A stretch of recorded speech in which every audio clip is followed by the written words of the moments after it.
Magandang hapon po sa inyo, Ma'am Mildred. Magandang hapon po, Idol. Magandang hapon po. Magandang hapon. Magandang hapon po, Idol. So, dati po, yung ilog ngayon, malinis. Kita naman, minaliligo pa ngayon. Hindi na dahil marumi na. Opo. Sino pong may-ari ng dam site? Si Pablo Flores po. Siya po ay isang barangay chairman doon. Opo, barangay chairman. Yung pag gagamit niya ng dam site sa lugar na yon, may pahintulot ho ba yun sa LGU, sa DNR? Hindi po namin alam, Senator, kasi nung una pong panahon, kasi yung kapatid ko po yung presidente dati sa NOAA, sa Neighborhood Association. Okay. Ngayon po ako yung pumalit, namatay yung kapatid ko. Naging problema na po namin yon. Una, mabaho lang po ang singaw. Okay. Tapos, nung naireklamo nilapit ng kapatid ko sa barangay, ngayon po, ang sagot ng barangay, dinala sa mayor, kay Mayor Diaz po. Mayor Diaz, Opo, okay. nagawan po niya ng aksyon, inakyat siya dun sa taas, tapos parang nagkaroon daw po ata ng yung parang sinara siya. Cease and desist? Opo, Siguro. ganon. Closure, Tapos, okay. opo. Tapos sabi naman nila, kasi sila po nasa baba, sabi nila patuloy pa naman din daw po. Hanggang ngayon, sir? Nakita niyo? Hanggang tuloy-tuloy po. Tuloy-tuloy kahit na meron ng closure order o cease and desist order, kung ano Tuloy-tuloy pa man po. yun.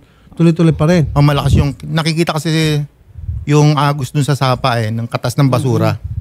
Umaagos sa sapa. Chairman Flores, sir, magandang hapon po, sir. Ay, magandang hapon po. Senator Tulfo po. Magandang hapon po. Yes, sir. Yes, sir. Sir, andito po dalawang constituent ninyo at inireklamo po yung dam site ninyo dyan.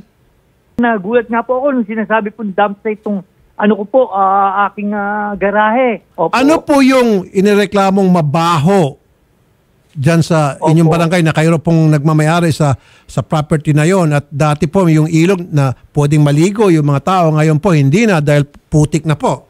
Ano yon? Opo. Yung pong sinasabi po nila nga mabaho, dati po talaga pong mabaho. Kasi po ako po yung dati pong naging garbage collector, hindi ko po itatago po yun. Mhm. Ano po, dahil yung, sa Commonwealth Market po, dati, ngayon po, pinatigil na po ako na maghakot doon. Pati po yung may-ari ng Commonwealth Market, pinatigil na rin po ako. Yun po yung dati. Nung panahon po ni Mayor Paeng Diaz po, palibasa po kagalit po ako. Ako po napatigil. Tumigil naman po ako. Palibasay, kagalit kayo kaya kanya pinatigil. Kasi kung hindi kanya kagalit, kung friendship kayo, hindi kanya patitigil. Hindi, patitigil po ako. Pinatigil po ako. At yun nga po. Hinasan nila, pinatigil ka niya, hindi dahil kagalit ka niya, kundi dahil talaga yun ang nararapat. Yun ang sabihin mo. Opo. Sorry po. Opo. Sorry. Okay. Opo. Sige po. Pasensya na po. Opo. So pinatigil ka po ni Mayor Diaz. Ngayon po, nagkaroon po ng baha dito ngayon. Ngayon po, nagbaha. Lumubog po ang aking constituent. Sa dami po ng basura, naisan ko na rin po dyan yung basurang hinakot ko po sa aking constituent. Dinala ko po rito sa garahe ko. Kasi po, wala pa po akong mapagtapunan dahil ilang linggo na po, ilang araw na po na hindi na maganda po ang amoy ng paligid. Napilitan po akong hakutin. Nailagay ko po rito sa garahe ko. Ngayon po, sinilip naman po nila ngayon. Ito naman po, pansamantala lamang po ito. At nakipag-ugnayan na rin po dahil sinita na po ako ngayon ng munisipyo. Dinalan po ako ng ticket at naipaliwanag po naman po ng maayos kung bakit meron pong basura dito. Yung pong basura po lahat dito ay galing po sa Bensonville Subdivision na hinakot ko po pang-apat na araw na po ngayon at naitigil na nga po at sinita na po ako ng munisipyo na wag po ngayon itapon dito sa aking garahe. Okay. Kapitan, kung naalala nyo po, nagkita tayo sa munisipyo, nailapit ko na po sa inyo yan kasi po, Senator, lumapit po ako naman po legal. Okay. Lahat po ng pwede kong lapitan, ginawa ko kasi po, hindi po nyo sa akin maaalis yun kasi yung aking mga residente po ang naapektuhan. So nakiusap po ako sa kapitan, sumulat po ako kay Mayor, nakausap po ng personal yung aming sanitary, chinek naman po nila, kumuha sila ng sample ng tubig. Ang pinakahuli ko pong ginawang aksyon is sa LLDA. Nag-email po ako, pinuntahan po ng LLDA, kumuha po ng sample ng tubig. So ngayon po, meron pong response yung LLDA tungkol dun sa nakita nila. Pero sabi po nila kasi, tinanong ko nga sila, kasi ako po medyo malayo, tinanong ko sila, tumigil, meron pa bang nagtatapon? Ang sabi po nila, sa madaling araw, meron daw po. Ako po, Kapitan, ang sinabi ko naman sa inyo, wala po tayong problema sa hanap buhay nyo. Kaya lang po, ang naapektuhan po kasi yung mga residente natin, wala po, alam nyo naman po na source ng wala po kaming ibang source ng tubig, kundi ang sapa. Ang sapa po kasi pinagpapaliguan, pinaglalaban, pinag-uugasan. Kami po puro balon. Wala po kaming Manila water. So ngayon po, nung nangyari yun, na dumumi yung ilog namin, para na rin pong naging ano yung mga tao sa amin kasi 4 pesos po ang isang drum, ang isang container ng tubig. Bumibili sila sa subdivision. Imbis po na makapaglaba, lalo na ngayon po, pasukan. Ang mga bata naliligo pagpapasok. Wala pong mapapaliguan kung hindi kami bibili. Yun Dati-dati meron, yung sa ilog na po. Pupunta po sila sa ilog, makakaligo na kami. Bababa lang po sa tulay. Panang Hugas ng panghugas. pinggan. Opo, Pinggan. ganun Okay, lang panlaba. po. Panlaba po. Dinadayo rin po siya. Malaking ng ibang bagay taga- yun. Opo. Kaya po nga, nung nagkita kami, pinakiusapan ko siya kasi pwede naman pong pag-usapan sana ng maayos para hindi na tayo dumating sa hindi maganda. Ang sabi niya nga sa akin, hayaan mo pres, gagawan ko naman niya ng paraan. So umasa po ako doon. Umasa po ako doon na nagsabi nga siya na ibababa niya yung bako. Gagawa niya po ng paraan para hindi pumunta doon sa ilog yung katas. Ngayon po, nagantay ako. Kaso po, yung mga residente ko, talagang yun na po yung sinisigaw kasi halos hindi naman po talaga nila kayang bumili ng tubig. Yun po yung totoo. So ano po nakikita yung solusyon dyan? Siguro po ang solusyon kung meron pong magagawa siya o magagawa siyang paraan na hindi mapupunta dun sa sapa yung katas nung kanyang basura, pwede naman po siguro. Siguro ang pinaka-solusyon ko nakikita ko po, itigil na niya yung gagamit ng lugar na yung bilang dam site niya. Kapitan, itigil niyo na po yung pagtatapon ng basura dyan sa barangay Gitnang Bayan 2. Itigil niyo na po yung dam site niyo, yung dam site operation niyo dyan. Stop it. Okay? Opo. Ma'am De Jesus, magandang hapon.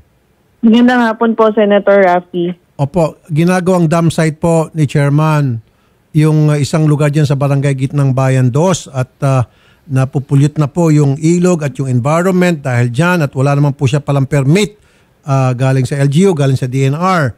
So better pa-stop nyo na po yun kapag magmatikas si Chairman, kasuhan nyo po ma'am. Pwede? Yes po, Senator.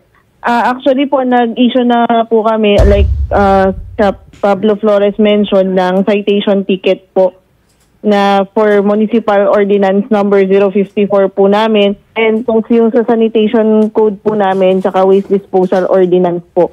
Nakarating na po kay Chairman po yon, ma'am. Yes po. Ano po naging tugon niya?